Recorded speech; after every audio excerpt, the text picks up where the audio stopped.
A lot of business owners fail. They actually become really good at what they do, and that's exactly what trapped them.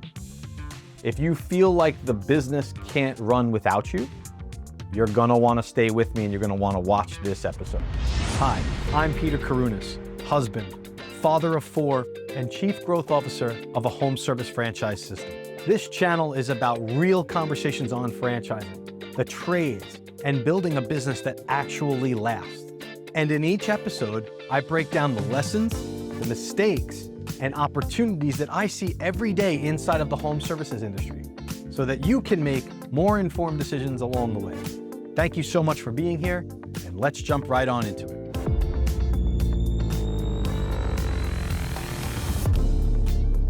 I've worked with a lot of owners, and a lot of owners who are talented, hardworking, and respected, but exhausted. You can almost see the frustration and exhaustion on their face. But it's not because the business is broken. It's because they became their own bottleneck. So let's talk about why so many owners get stuck in this technician mode. They are spending too much time in their business. And let's talk about what it actually takes to step out of it. Most owners don't start businesses because they want to manage spreadsheets and they love meetings. They start because they're good at something. That's the real reason. Think about that. A barber opens up his own barber shop. A real estate agent opens up their own real estate practice and office. A plumber opens up their own plumbing company. A technician, in whatever capacity that business is. It could be cell phone repair, it could be parking lot striping, it can be pool maintenance.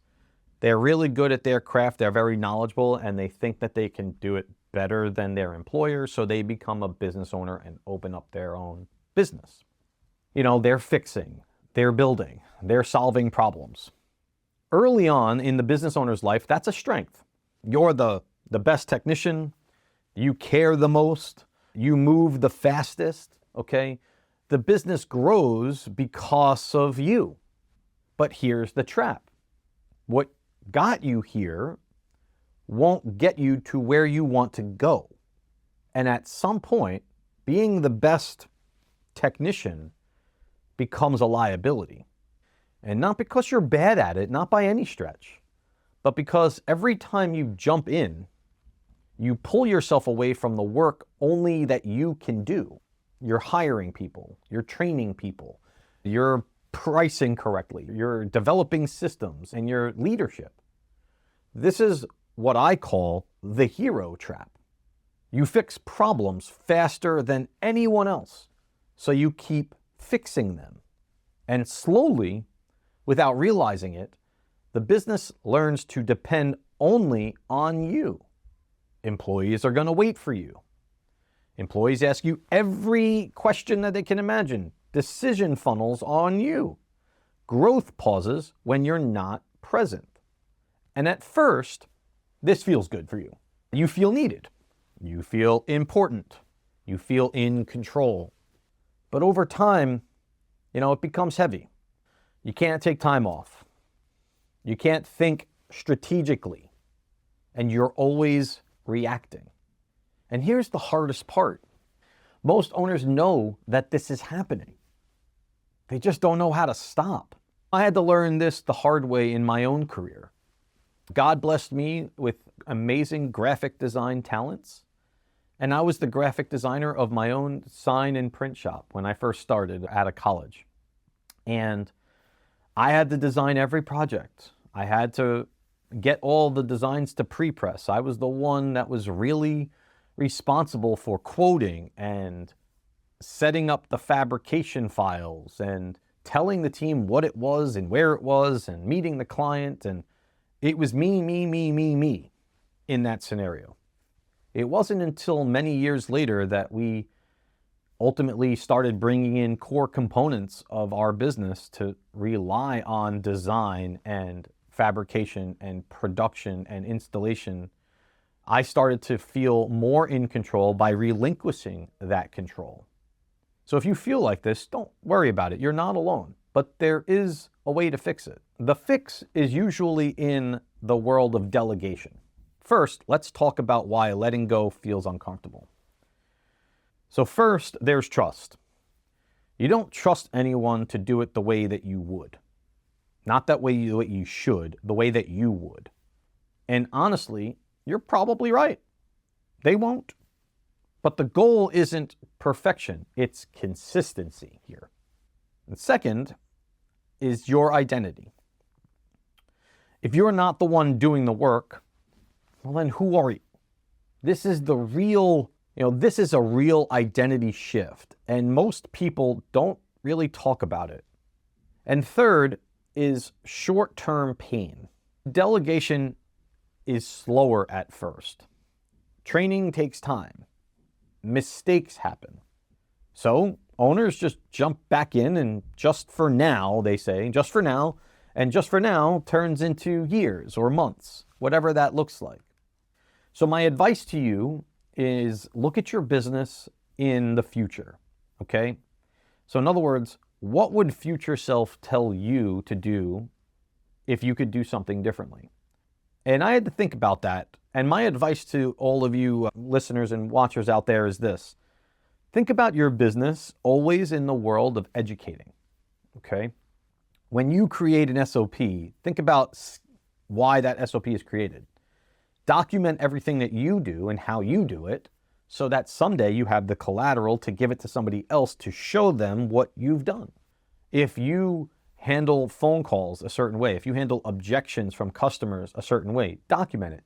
Log a script so that you can manualize how to exit out of your business. Okay, not necessarily exit out of the business from an ownership perspective, but exit out of the role that you're in. This is very important, okay?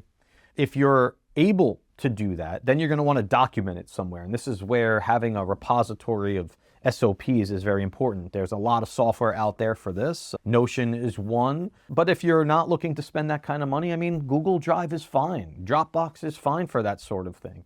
Document it, type it out. In the world of AI, you have a lot of advantages that I didn't have 10, 15 years ago when I was thinking along the lines of like this. What is the purpose of telling you all of this?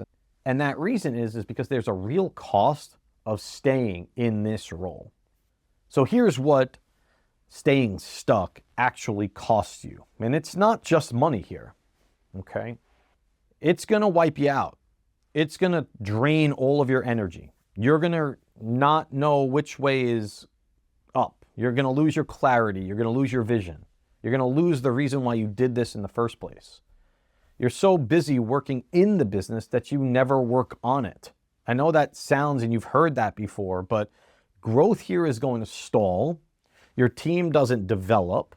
Resentment quietly builds, and not toward the business here, but toward yourself, because you know that this isn't why you started your business. Okay, let's take it back here a little bit. So how do you actually escape the trap here? So here's the shift that absolutely 100% of the time will work for you. You don't stop being good at the trade. You stop being the default solution. Instead of asking, how do I fix this? You ask, how do I build a system so this doesn't need me next time? You hire with intention. You train with patience. You document what you know. You accept that your business today will most likely dip slightly before it grows properly. And you resist the urge to jump back in every time something goes wrong. The most successful owners here I know did this gradually. They didn't disappear overnight. They stepped back intentionally. And every step back created space for someone else to step up. The payoff is when owners finally make this shift, something will change. They stop being exhausted. They regain perspective. They start leading again. The business becomes more stable, more scalable, more valuable. And most importantly, they get their life back. So, if you feel stuck being in that technician mode, in that technician seat, it doesn't mean that you failed. It means that you've built something worth growing. The next level isn't about working harder. It's about letting go on purpose. Thank you so much for watching. I hope this was very helpful for you. If you like and subscribe to this channel, thank you so much for watching, and I'll catch you on the next video. Thanks for spending a few minutes with me on the Franchise Builder. If you got any value from this, make sure to like the video, subscribe to the channel, and turn on your notifications so that you don't miss any future episodes that I'm going to drop. Because I release new, brief videos regularly covering franchising, the trades, and what it really takes to build a business that lasts in this industry. Thank you for watching the Franchise Builder, and I'll see you on the next episode.